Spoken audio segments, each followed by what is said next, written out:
Guys সালাম আলাইকুম। বলেন তো এটাকে কি মাছ? এটা পুড়ি খাইতেছি।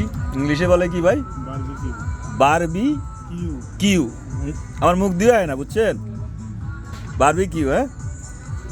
এটা তাও কোন জায়গায়? বাংলাদেশের সবচেয়ে ফেমাস জায়গা।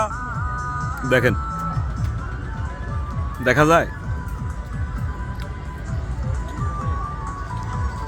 বাংলাদেশের সবচেয়ে আলোচিত পদ্মা সেতুর পাশে মাওয়া। এই মাওয়াতে আজকে আসছি আমরা, কেউ নাই, কোনো জনমানবের সাড়া নাই, শুধু আমরা দুইজন এই বারবিকিউ খাইতেছি। এই সে বারবিকিউ। সবাই ভালো থাকবেন, সুস্থ থাকবেন, আমাদের জন্য দোয়া করবেন। আল্লাহ সুবহানাহু ওয়া তাআলা যাতে আল্লাহর এইভাবে আল্লাহর অশেষ নিয়ামত আল্লাহ পাক আমাদেরকে দান করে। আসসালামু আলাইকুম রহমতুল্লাহ।